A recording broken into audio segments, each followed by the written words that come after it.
Bismillahirrahmanirrahim. Assalamualaikum warahmatullahi wabarakatuh. Perkenalkan, nama saya Rahman Lahitani dari IAIN Pontianak, Fakultas Ekonomi Bisnis Islam, Prodi Ekonomi Syariah semester 3. Kali ini tugas UAS Fikih Ibadah, yaitu ngeresume dari pertemuan 9 sampai pertemuan terakhir. Resumenya udah saya catat juga di HP dari bab 7, yaitu pengertian puasa, saum. Menurut bahasa Arab adalah menahan dari segala sesuatu seperti makan, minum, nafsu, berbicara ataupun lain sebagainya. Sedangkan menurut istilah, puasa adalah menahan diri dari yang membatalkan satu hari lamanya mulai dari terbitnya fajar sampai tenggelamnya matahari. Itu pengertian puasa. Lanjut ke dasar hukum puasa. Dasar hukum puasa ini ada di surah Al-Baqarah 183. Ya ayyuhallazina amanu kutiba alaikumusiyam kama kutiba alal ladzina min qablikum la'allakum tattaqun. Wahai orang-orang yang beriman, diwajibkan atas kamu berpuasa sebagaimana diwajibkan atas orang-orang sebelum kamu agar kamu bertakwa. Lanjut ke syarat-syarat dan rukun puasa. Para ulama ahli fikih membedakan syarat-syarat puasa. Pertama, syarat wajib puasa yang meliputi: 1. Dia harus Islam, harus berakal, atau orang yang tidak gila, atau tidak diwajibkan berpuasa. Yang ketiga, baligh. Yang keempat, kuat atau mampu untuk melaksanakan puasa. Yaitu yang kedua, syarat sah puasa yang mencakupi: yang pertama Islam, yang kedua dia mumayyiz atau mengerti dan mampu membedakan yang mana baik dan yang mana yang buruk, yang ketiga suci dari darah haid, nifas atau wiladah, yang keempat dikerjakan dalam waktu atau hari yang diperbolehkan puasa. Lanjut ke yang kedua, rukun puasa. Rukun puasa itu ada niat. Yang kedua, menahan diri dari segala sesuatu yang membatalkan puasa. Lanjut untuk sunnah-sunnah dalam waktu puasa. Sunnah-sunnahnya itu ada makan sahur, mengakhiri makan sahur, menyegerakan berbuka puasa, membaca doa ketika berbuka puasa, memberi makan orang lain yang sedang berpuasa, dan memperbanyak baca Al-Quran. Yang kelima, yaitu hal-hal yang membatalkan puasa. Hal-hal yang membatalkan puasa itu ada 7.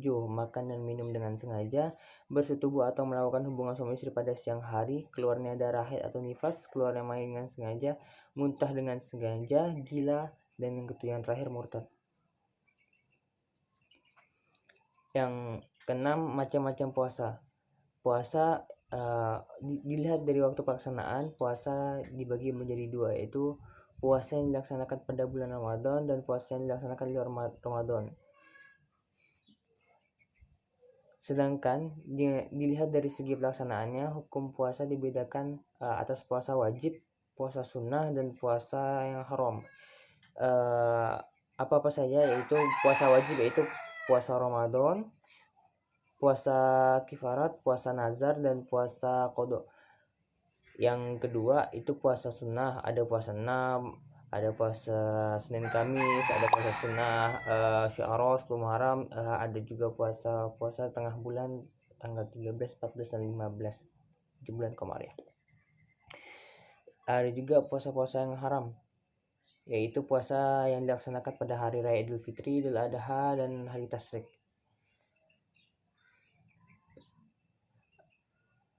Lanjut yang ketujuh, yaitu yang tidak boleh berpuasa, yang dianjurkan tidak berpuasa. Yang pertama adalah orang yang sedang sakit.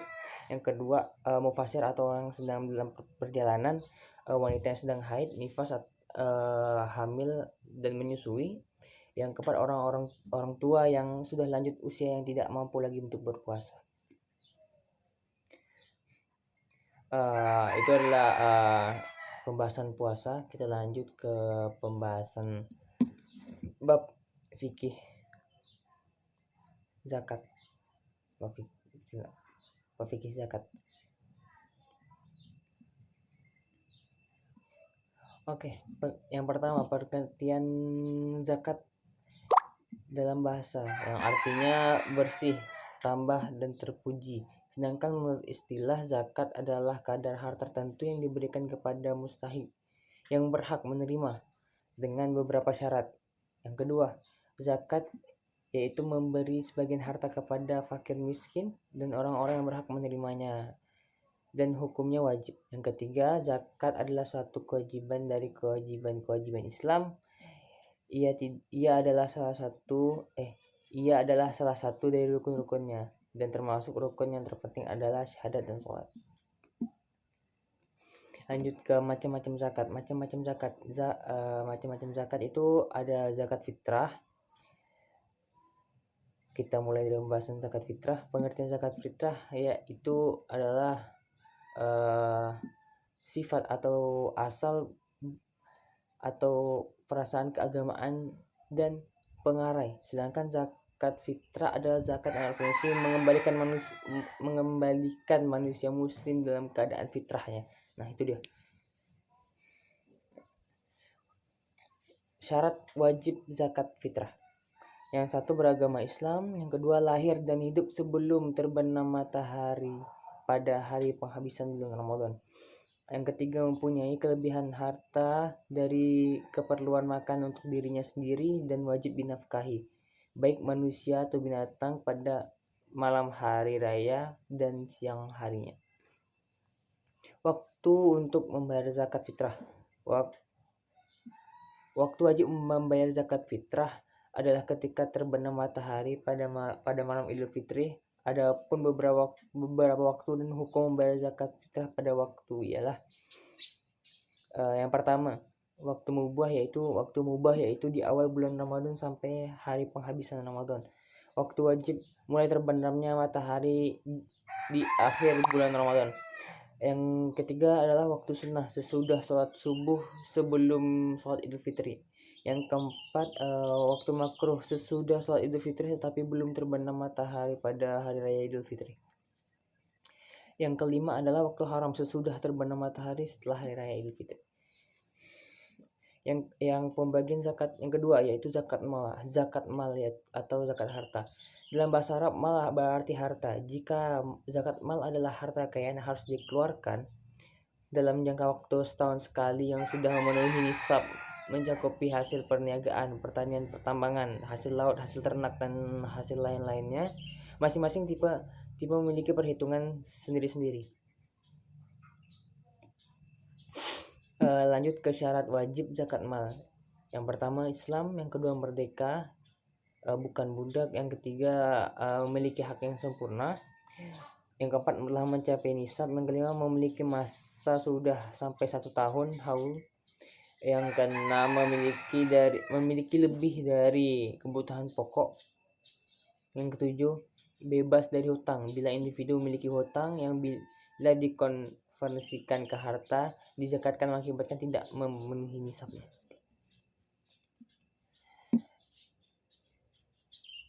Lanjut, harta benda yang wajib dizakati dan ada nisabnya. Yang pertama, emas dan perak. Yang kedua, harta perniagaan atau perdagangan. Yang ketiga, harta pertanian. Yang keempat, binatang ternak. Yang kelima itu harta terpendam. Yang keenam, hasil tambang. Yang ketujuh, zakat profesi. Lanjut, orang-orang yang berhak menerima zakat. Ada beberapa syarat atau ada beberapa syarat orang yang berhak menerima zakat. Yang pertama, fakir, yaitu orang-orang yang tidak mempunyai harta atau susah yang dapat menjamin 50% kebutuhan hidupnya untuk sehari-hari. Yang kedua, orang miskin, yaitu orang-orang yang mempunyai harta dan usaha yang dapat menghasilkan dari 50% untuk kebutuhan hidupnya tapi tidak mencukupi.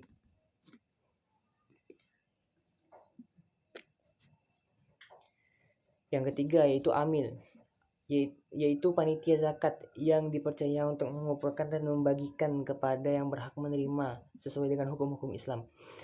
Yang keempat, mu'alaf, mu'alaf yaitu orang-orang yang baru masuk Islam dan belum kuat imannya dan jiwanya perlu dibina agar bertambah kuat iman supaya dapat meneruskan imannya. Yang kelima, hamba sahaya yaitu mempunyai perjanjian akan dimerdekakan oleh tuannya dengan jalan menembus dirinya. Yang keenam, gharimin yaitu orang-orang yang berhutang untuk sesuatu kepentingan yang bukan maksiat dan ia tidak sanggup untuk melunasinya. 7. Salsabil yaitu orang-orang yang berjuang dengan sukarela untuk menegakkan agama Allah. Yang 8. Ibnu Sabil atau mufasir, orang-orang yang kekurangan perbekalan dalam perjalanan dengan maksud baik seperti menuntut ilmu, menyiarkan agama dan lain sebagainya.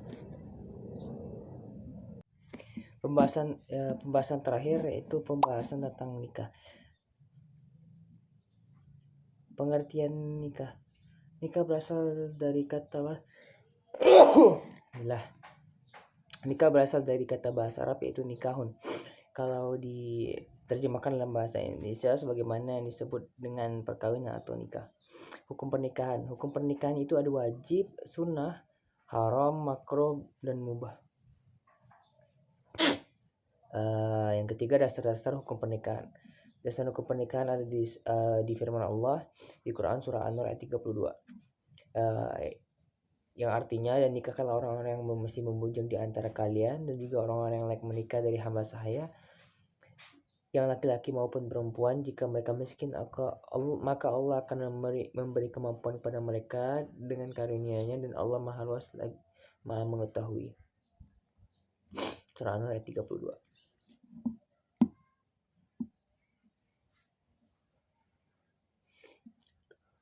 Masuk ke rukun dan syarat-syarat pernikahan.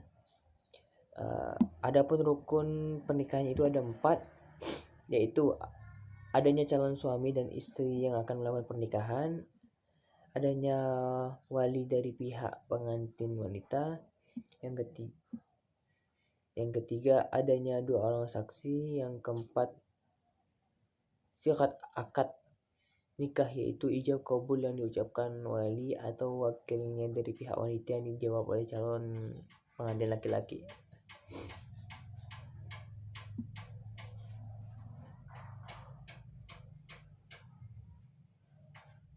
Adapun syarat sah dalam pernikahan sebagai berikut. Yang pertama, syarat sahnya calon suami bukan mahram dari calon istri, tidak terpaksa atas kemauan sendiri, jelas orangnya. Setelah jelas orangnya, tidak sedang ihram atau haji. Yang kedua, calon istri tidak bersuami, bukan mahram, tidak dalam masa iddah, merdeka, jelas orangnya. Yang ketiga, wali laki-laki dewasa, waras akalnya, tidak terpaksa, adil, tidak sedang ihram haji. Yang keempat, ijab kabul. Ijab kabul adalah sesuatu yang diucapkan dari wali, sedangkan ijab adalah sesuatu yang diucapkan dari wali, kabul adalah sesuatu yang diucapkan oleh mempelai pria atau wakilnya disaksikan oleh 2 orang saksi. Yang kelima, ada mahar. Mahar adalah pemberian dari calon mempelai pria kepada calon wanita, baik dari bentuk barang atau jasa yang tidak bertentangan dengan syariat Islam, hukum-hukum Islam. Macam-macam perkawinan yang dilarang. Yang pertama, nikah mut'ah.